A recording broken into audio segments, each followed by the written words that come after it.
Welcome to WagerTalk Today, the gold standard of sports betting shows where we talk the talk and walk the walk. Tuesday quickly becoming one of our favorite days of the week here on this show. So, Dan, it's $5 Tuesday. It's Dinger Tuesday. Loaded show. What do we got? Yes, it's Aaron Nola's pitching Tuesday, so maybe you tune into the show because it may just be Fade Central. Speaking of Fade Central, we got Jesse Schul here on the program. Jesse's going to have two options for you to fade in Major League Baseball tonight. It's a great MLB card tonight, man. 15 different games that we got on the card, different start times.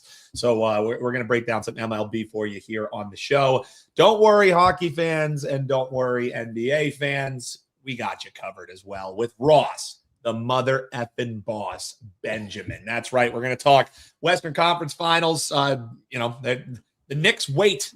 And they wait and they wait and see which team will come in limping out of the Western Conference. Sweep, get your brooms out, Knicks fans. And then we're also going to talk in the NHL. Are the Avs dead? It feels like the Avs might be dead, but do they die tonight? We'll find out with our man, Ross, the boss, Benjamin. As you mentioned, Andy, we got Dinger Tuesday, 2 home run bets that maybe you bet, maybe you don't.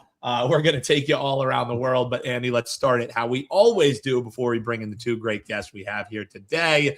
And let's go with our play of the day that we are 19-12 on.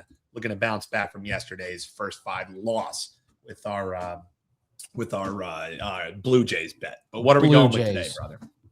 More like Boo Jays, am I right? Hey. All right, let's go.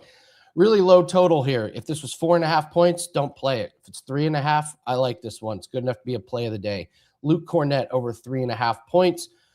He's had 4 points, 4 points, and 6 the last 3 games. That's 2, 3, and 4 field goal attempts. They're always high percentage shots.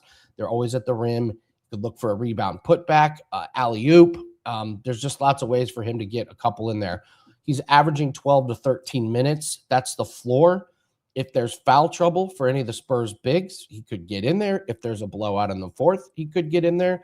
Many paths for him to get here. Again, if this was 4.5, nope, I'm out. But I love this 3.5 number. Very reasonable juice, too. So Luke Cornett over 3.5 points. Your Wager Talk play of the day. Love it, man. Let's go. Player props have been the boon for us here. So let's get back on the horse. Luke Cornett over the 3.5. And folks, that is the buy number. 4.5. Go find a different play. All right. I mean, we got to play the drop. Let's get excited here, kids. Can we play the $5 Tuesday drop? Let's do it. Are you not entertained?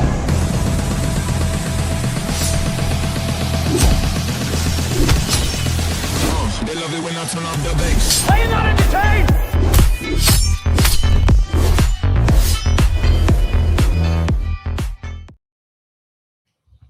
Check it out, baby. Yes. Yeah. It's $5 Tuesday, guys. All handicappers can put up plays for $5. I'll tell you about my NBA and MLB in a bit here, but we got to bring on our first guest in. We're going to bring in Ross, the MF boss. Ross has a 4. Yes. Hey, man, that commands respect, right? When you put that MF in there, Dan. Yeah, I had to. It just felt right. It just felt right. I appreciate that. You're talking my language, my friend. So, Ross, we're going to give you the two big ones here. We're going to give you the NBA Western Conference Finals and the NHL Western Conference. I want to talk NBA first. Monster game here. Series all tied up. There's injuries. There's reffing issues. And this is a big game here. So what do we make about Spurs and Thunder tonight? Yeah, you had over 60 free throws in the last game. And if you look at the free throw attempts in games 1 and 2 in Oklahoma City, drastically different. So that's one thing to look at. The other thing, it's tied 2-2, as you alluded to, Andy, and this is what we call the overused cliche. It's the pivotal game 4 when it's tied, or game 5 when it's tied at 2-2. And that usually prompts low-scoring affairs. And why does that happen? Well, a lot of the reason it happens because there's more attention to detail on the defensive side of the floor. The defensive intensity ratchets up.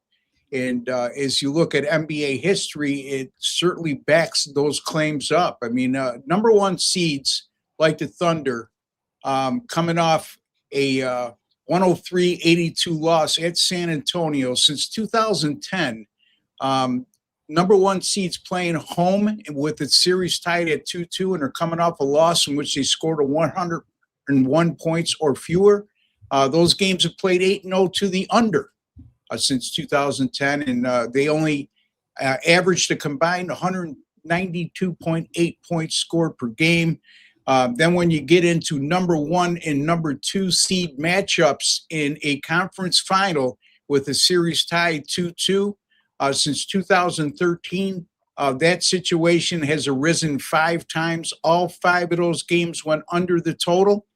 And also the Oklahoma City offense this series, despite them, I think it gets overlooked. Look, they're shooting 42.9% from the field in the first 4 games of the series. In Oklahoma City, in their 6 home playoff games in 2026, allowing just a shade under 104 points per game. And San Antonio defensively throughout the playoffs has been very good. 15 games in the 2026 playoffs, allowing under 105 points per game and holding opponents to 41% from the field and 32.8% from beyond the three-point line. Don't be deceived by that game 1 score, folks, because that game was 101 at the end of regulation time, and it went 2 overtimes. So I'm looking for this one to be a low-scoring affair, guys. I just think there's too much on the line here. San Antonio knows that if they lose this game, the best they could do is have to return to Oklahoma City in Game 7, and Oklahoma City wants the security of knowing if they win this game, at the very worst, they come home for Game 7. So I just think it's going to be a defensive battle, a low-scoring affair. And if the free throws don't get out of hand, I think it's going to be an easy under.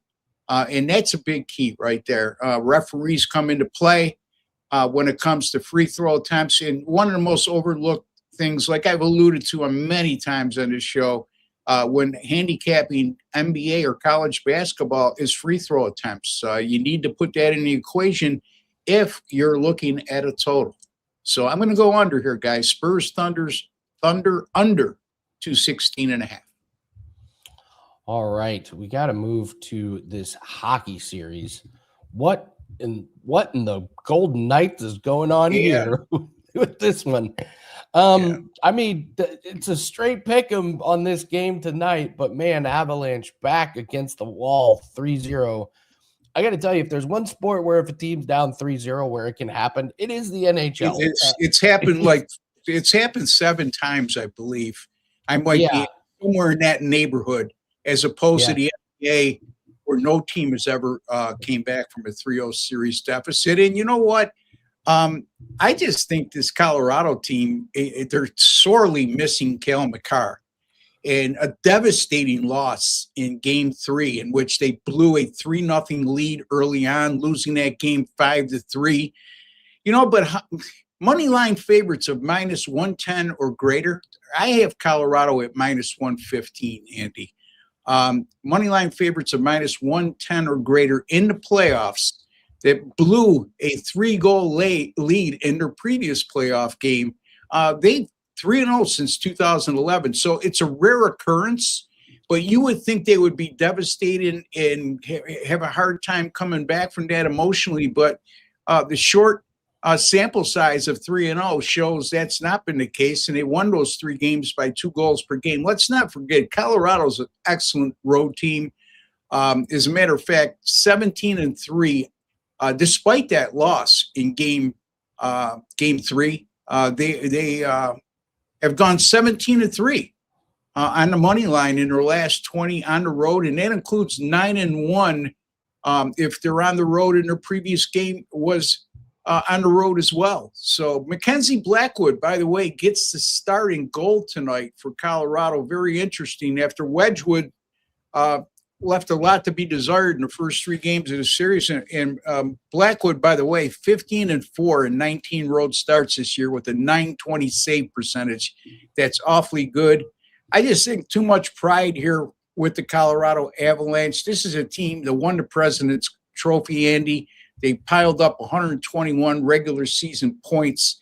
They're not going to go down easily. And I think we're going to see a high degree of desperation and urgency with Colorado tonight. And like you alluded to, it's not impossible to come back from a 3-0 series deficit in the NHL playoffs.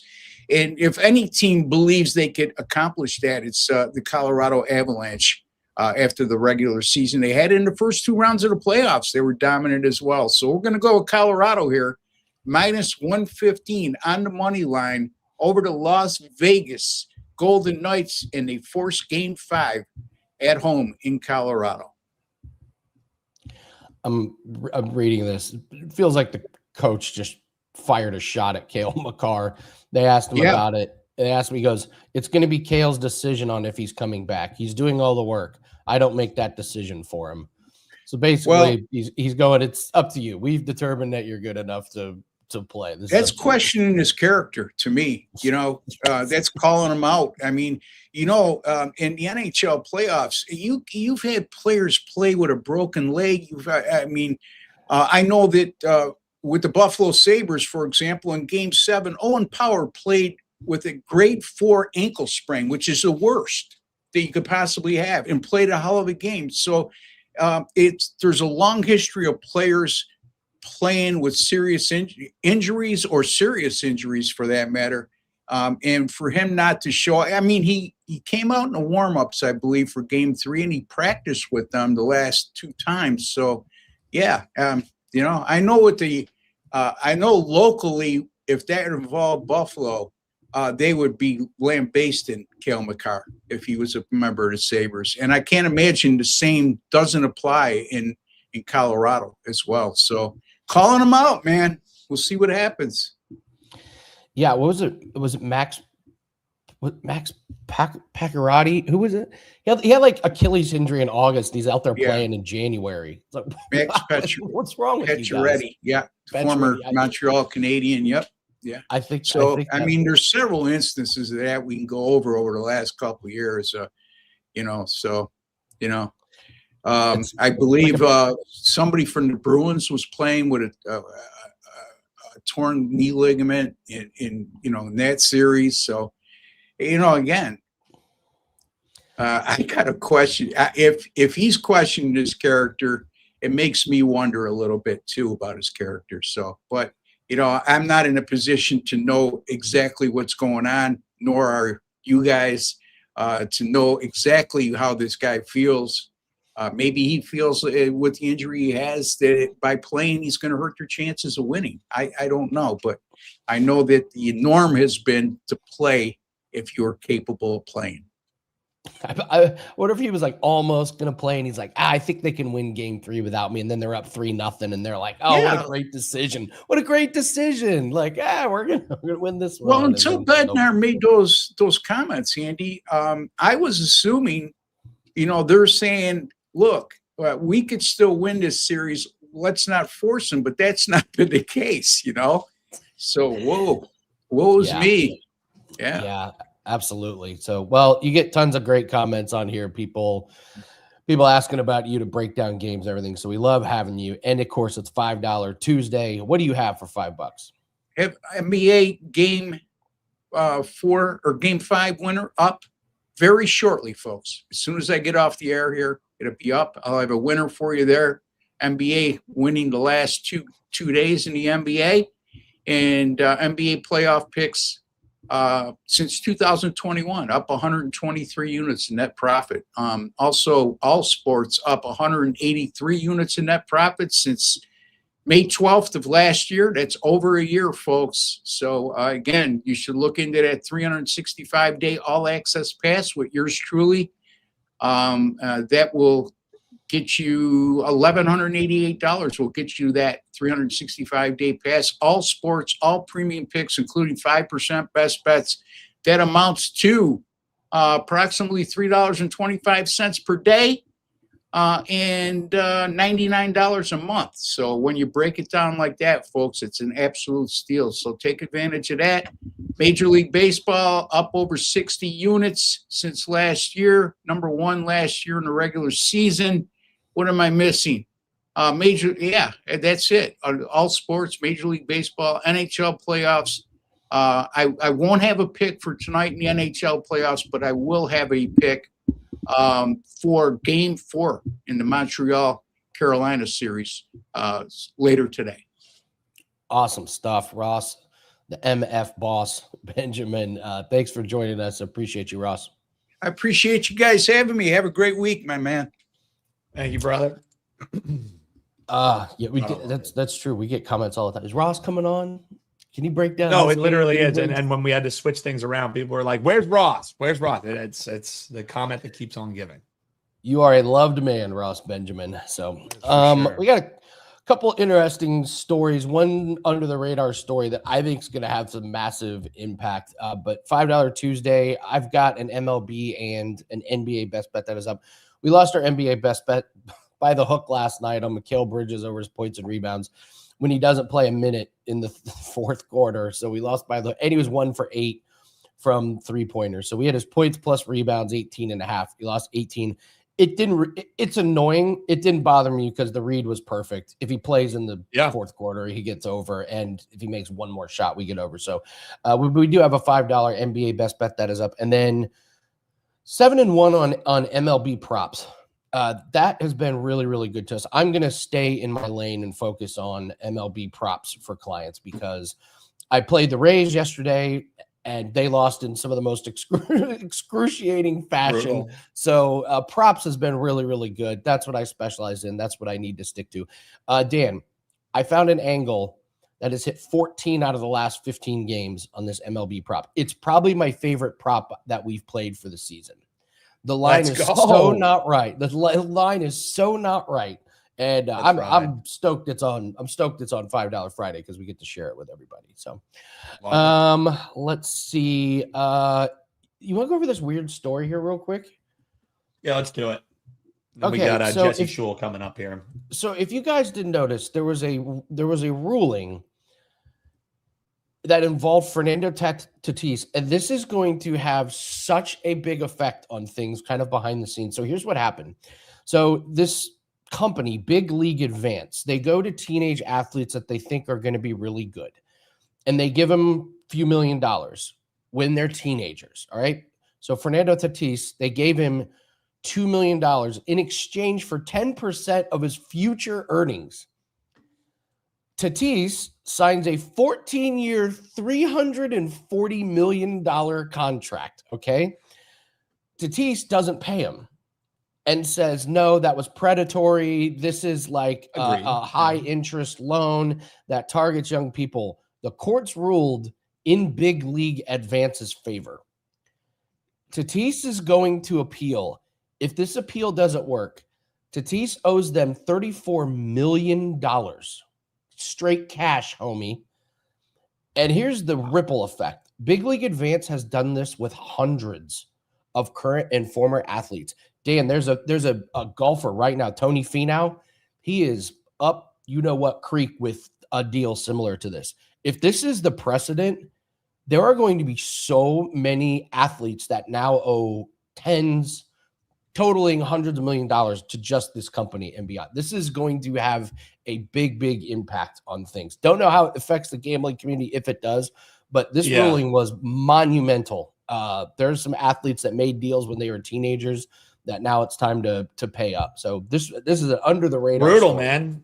I mean, to be real, it's no different than, getting your loans for school, getting your, you know what I mean? Like, it's so predicated on the financial illiteracy that it seems like is purposeful in youth. You know what I mean? Like, you got to learn trigonometry, Andy, but they don't have credit card class for you in high school. Right. You have to learn algebra, but they don't explain to you what a compounding interest on a loan is. They don't explain to you what this interest rate means, how much you'll be paying.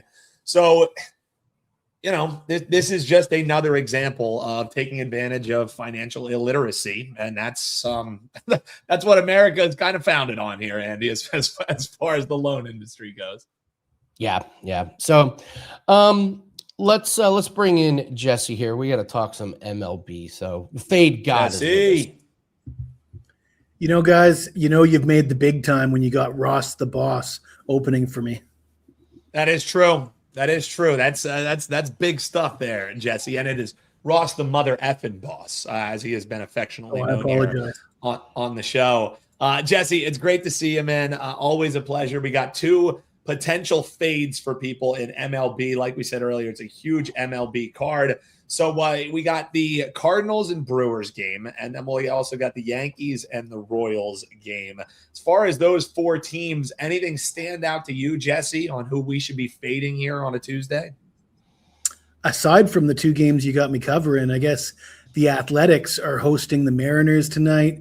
Mariners went off for 9 runs last night. Their bats are kind of feeling it right now, and Luis Severino is starting for the Athletics. I don't know if you guys know this, but Severino is very Jekyll and Hyde. He really does not like pitching in Sacramento. I think he's got like an ERA of 6 over the last 2 years in Sacramento. He's actually pitched well on the road, but he does not like pitching in Sacramento. So definitely fade Severino tonight.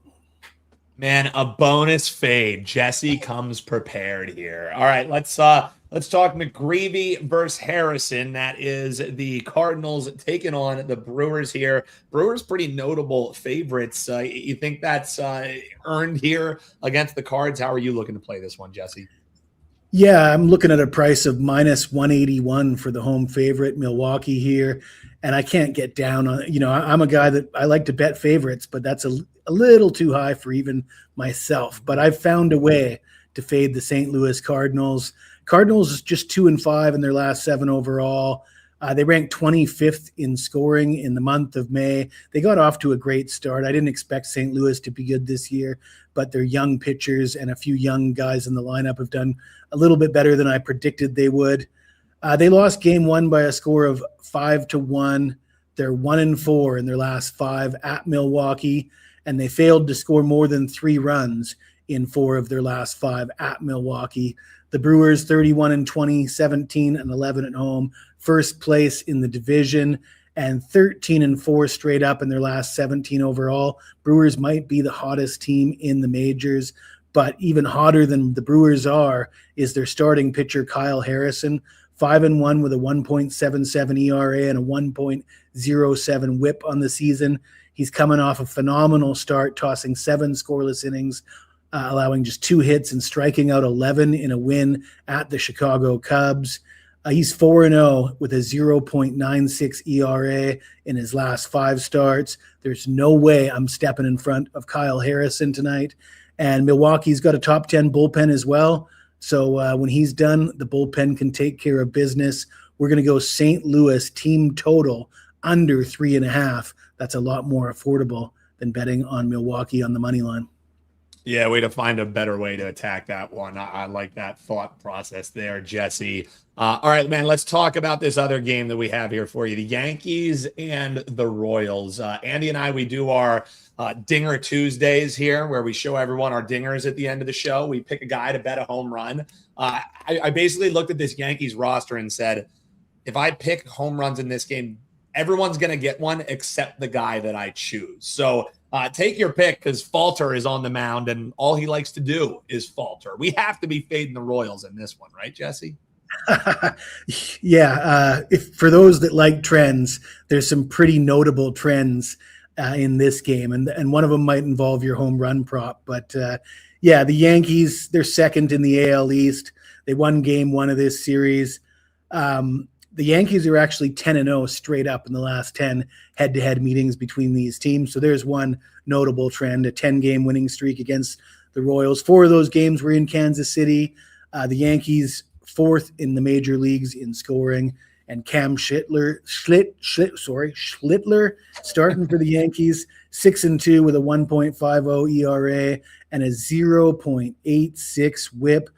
5-1 with a 1.04 ERA in 7 road starts and 3-1 with a 1.19 in his last 5 starts. No way I'm stepping in front of Schlittler, but Kansas City, they're just 1 game up on the last place Tigers, so they're in a battle for last place in the Central. They rank 25th in the major leagues in scoring. They're sending Bailey Falter to the mound. That guy probably doesn't belong in the major leagues. He's got an ERA of 9.82 on the season.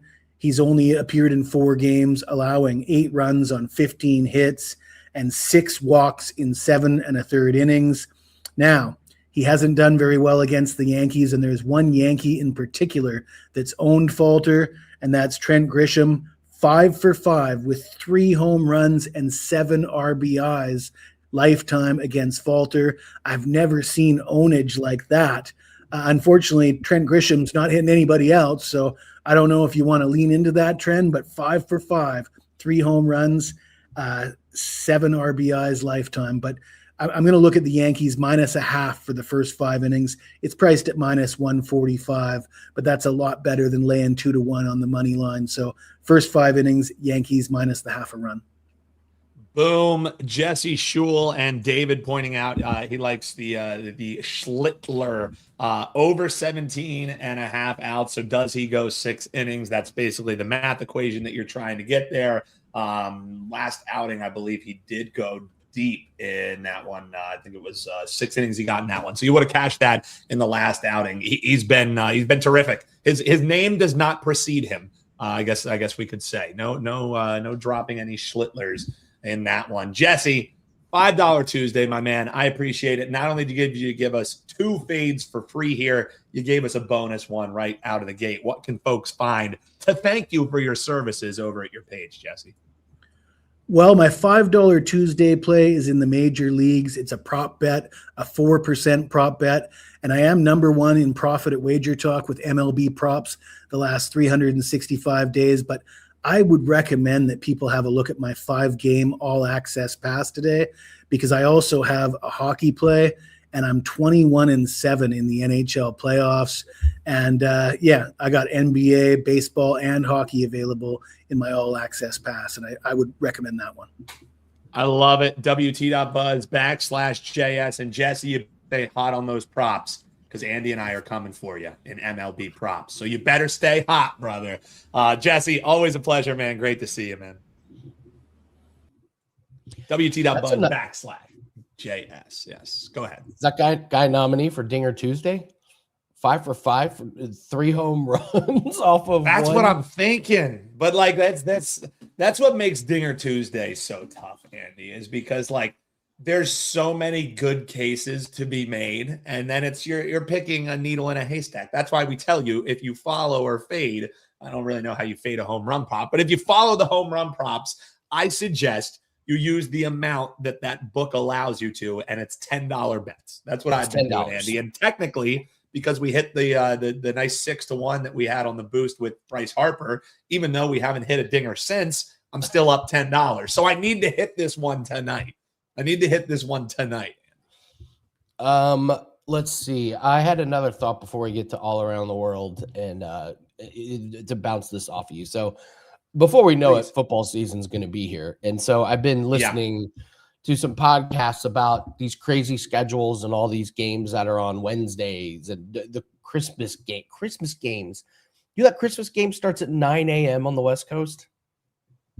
I mean, like, dude, it feels invasive, right? You know what I mean? Like 9 a.m., like people are opening presents at 9 a.m. I mean, that's a little ridiculous. It's brutal. So here's potential hot take.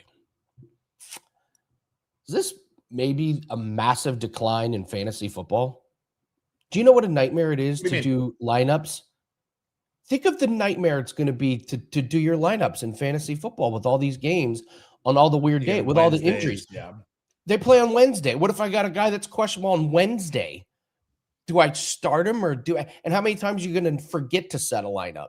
How many times are you going to be like, oh, I didn't know there was a game on Friday on Netflix. I forgot to start this guy, or he got ruled out. There's a lot of casual fantasy football players, and they just make it easy for me. Just Like I could see this turning into I could see this where a lot of people do not have a lot of fun and they're out. And I got to be honest, I'm down to 2 leagues.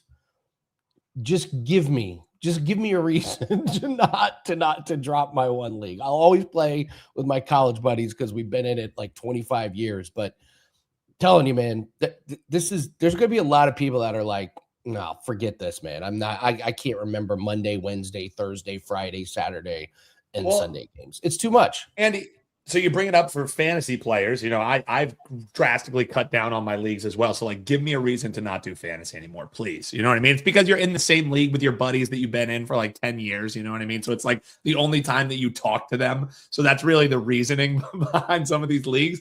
But even Andy, I'm glad you bring that up too, because think about the ripple effects that it has for the contests that we like to do. Remember, save your Thanksgiving team. Now you have to save a Thanksgiving team for Wednesday. It completely changes how you bet these. And for, partners like we have with the Wexgate, what they do with the Circa contest, they always have those weeks where, hey, you're going to have to pick one of these games. How does it change the rules for them? How does it change the rules for Survivor leagues? It's a mess. It's a mess. And it's only because the NFL needs to have every single day of the week. You know what I mean? Like, because they have monopolized every single day of the week, like, it's taken away. Oh my God, I can't wait. Monday Night Football, right? Like Monday Night Football is just like, oh, okay, I guess we're going to chase here. You know what I mean? Thursday Night Football has been an awful product since it's been around. You know what I mean? You maybe get one good Thursday night game a year. Last year it was that Rams and Seahawks game. But other than that, you know that it's going to be awful. And it ruins your fantasy week when you play your Thursday player and he sucks. So yeah. I don't know. I was just thinking about that. I'm like, man, I play in some leagues with some dudes that are not going to like this at all. Yeah. So exactly. Well, Andy, since we got, what do we got here? What do we got? Yeah. It is. Yeah. My fantasy. It's what it's become. I have a big money league, and then I have the one that's with my friends. I'll 100% drop the money league first if I'm well, I think that one. I remember on the show, Andy, I mentioned how I'm dropping my big money league because I was the number 1 overall seed. I lost 1 game the entire time, and then my team took an absolute shit in the semifinals to end up with 0 money when I absolutely killed it the entire year. And then in the finals, I would have beat any team by X amount of points. So yeah, I'm done with the big money leagues anyways. It's family, friend stuff for me. Andy, we got all around the world coming up here. We'll let folks know what we have. You did not shoot me the all around the world graphics. So while you send me that, should we go Dinger Tuesday right here? And I'll let folks know about my dinger. Yes. Yeah. All right. Dan, talk about your dinger, please. All right.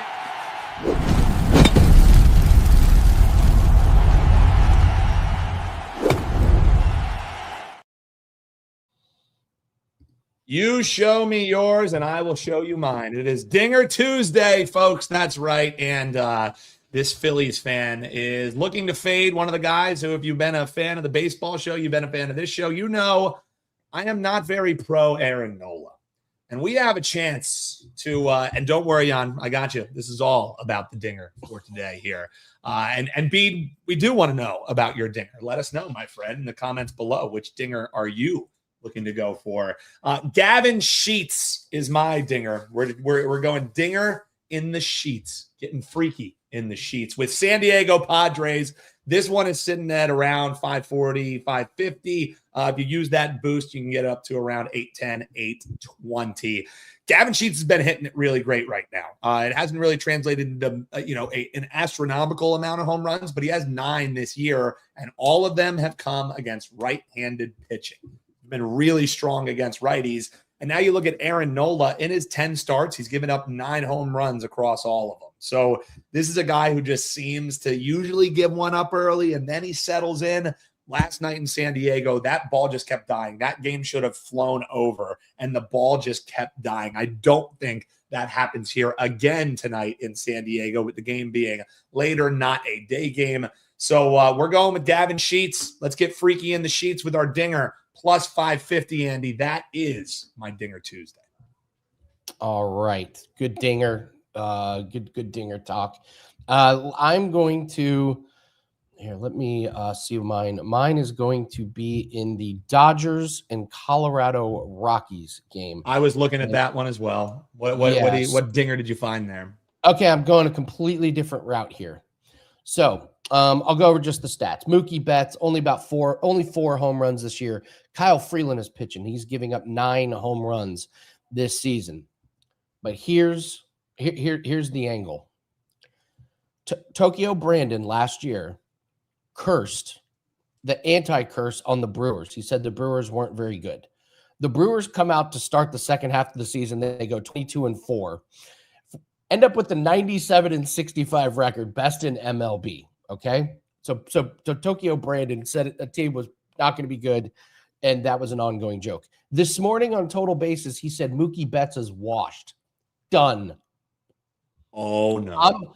I'm going with the Tokyo Brandon anti-curse plus 660. Mookie Betts gets off the schneid and hits his 5th home run as a fade of Tokyo Brandon's curse. So, I mean, Kyle Freeland's about as good as it gets with a pitching matchup. So, going with Mookie. I love it. I love because Andy, when picking home run hitters, that is as good of a reason as any OPS stat you're going to give me. It's because the anti-Tokyo Brandon curse. We're going with Mookie Betts. We're going with Gavin Sheets. Comment below. Show us your dinger in the comments below. Include your WagerTalk username, and you'll be winning a 3-day flex pass if your guy goes yard. So comment below. Andy, before we go all around the world, we'll also mention, what did we got from Jan there? Sorry, I covered I'm so getting ready to play Mookie Betts props overs, just getting ready to watch him. Just because we didn't have many live viewers yesterday, so that's why we didn't share that long neck. 21 long neck. That's going to be our winner. You rode with Andy. He faded the Sharps again, and Andy won you a free 3-day flex pass. Your chance to win a flex pass today. Comment below after the show goes live here, folks. Let us know your dinger. Include your WagerTalk username, and boom, you're entered in, baby. Yes, so every Tuesday, free 3-day flex pass. Post your dinger for Dinger Tuesday after the show in the comment section. If they hit a dinger, you get a free 3-day flex pass. So, by the way, we need to get a nickname for Cam Schlittler. The last name is just too hard. It's too hard to pronounce. Like I don't just whatever. Schlitz the tits. What we need a nickname for him. That way we can just refer to that. We all don't stumble over Schlittler. Nobody can get it. We just call him Cam. We just call him from his first name, right? Yeah, but there's other people named Cam. Like if his first name was like D'Artagnan, you could just refer to him as D'Artagnan. This is our son, D'Artagnan Schlittler, and then you just call him D'Artagnan for the rest. But like, it's just like, yeah, we got to get him a nickname. That way, that's what we refer to him as. All right, what are we calling Schlittler from now on? Let us know. Let us know in the comments below. Yes. So, all right. Let's go all around the world here. About a couple plays here. Avalanche and Golden Knights. Brent Burns over 1.5 shots on goal. He's gone over in all 3 games in the series, 5 straight in the playoffs. He's had 6, 8, and 3 shot attempts in the series, and good history against the Golden Knights over in 6 out of the last 7 games. So Brent Burns over 1.5. He's always capable of like 1 missed shot. That's the only time. But they need some offense. It's going to be all gas from Colorado. So take the over on Brent Burns. And what do you know? Aaron Nola makes another appearance as a way to fade him. Let's take a look at Padres over 3.5. Nola's been pitching really bad this year. He had a good start against Miami, a good start against Colorado, I believe. But the last 3 games, 13.1 innings, 20 hits, 13 earned runs. And here's your big problem with the Phillies today, Dan. He's got to go deep into the game because they've used a bunch of bullpen arms the last couple days.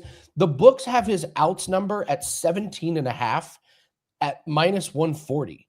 The books are telling you he's probably going to go 6 innings. So the Padres are going to get 6 innings out of Aaron Nola. And if he does get yanked early, it's probably because he got shelled and they just throw the game. But I think you're getting 6 innings out of an Aaron Nola outing.